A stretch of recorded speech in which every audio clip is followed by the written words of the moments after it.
It's interesting, we heard from the Minister of DRC, what's wrong with your country? Well, we don't even start by saying the King of Belgium created a slave colony for 30 years. The government of Belgium ran the slave colony for another 40 years. The CIA assassinated your first popular leader, Mr. Lumumba, and then installed another dictatorship for the next 30 years. And then Glencore and others now suck out your cobalt without giving you tax income. We don't reflect on that. We say, what's wrong with you? Why don't you govern properly? And so we have a system, but we need a different system.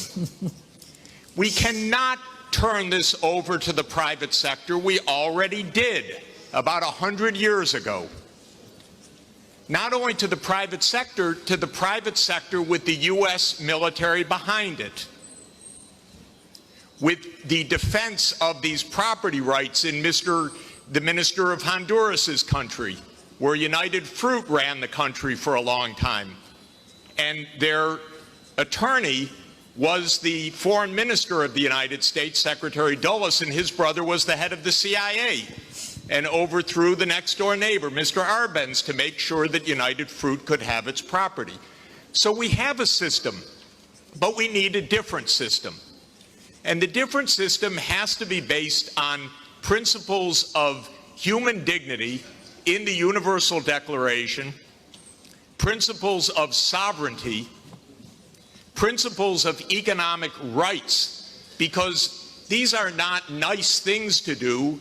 In 1948, all the government said that food is a right, social protection is a right, not a nice thing, not a pleasant thing, a right. That was 73 years ago.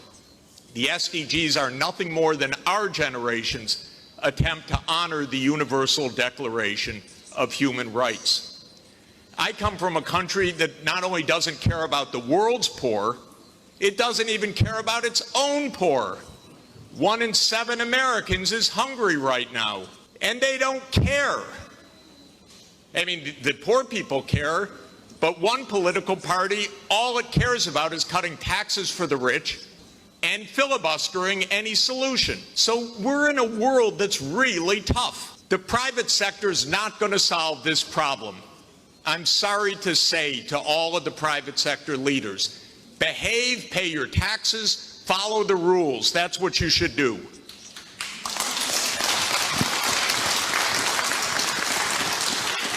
And what the governments should do is the following. They won't, but they should.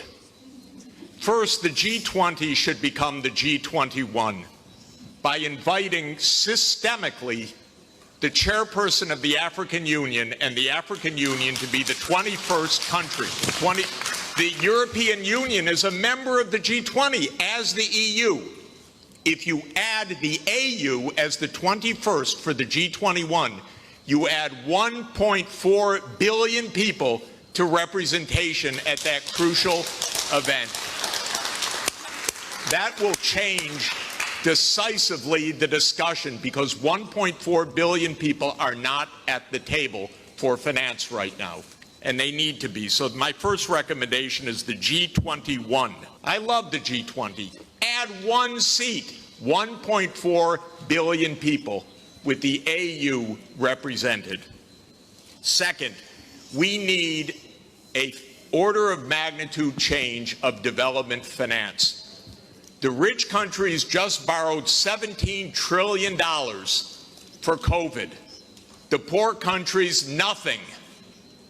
Because the rich countries can borrow at 0, and the poor countries pay 5 or 10% coupon rates or have no access at all.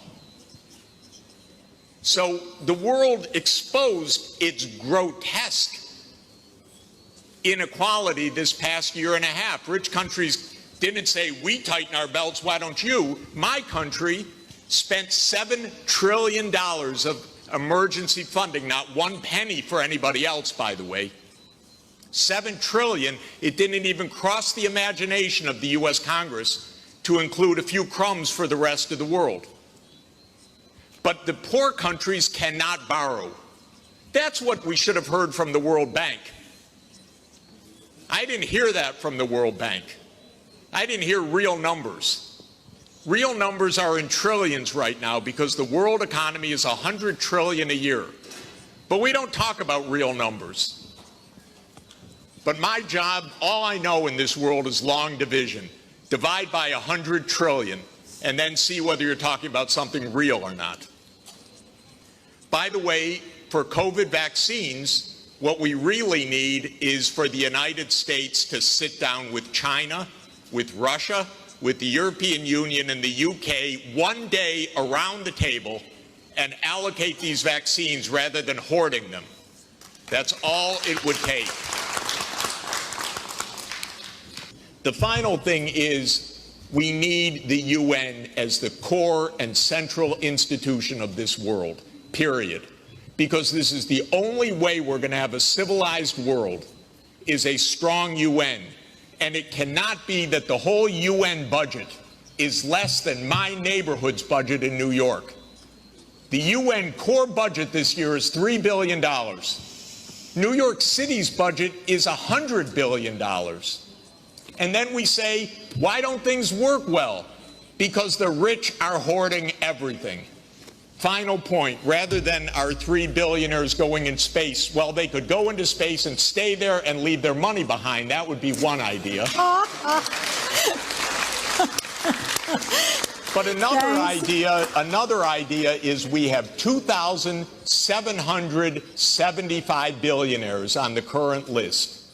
Their combined net worth, 2,700, is $13.1 trillion. Now, I have it on good authority, you don't need more than $1 billion to be comfortable. But they have an excess of $11 trillion over just the $1 billion. So we should be taxing that and having a civilized world. Thank you.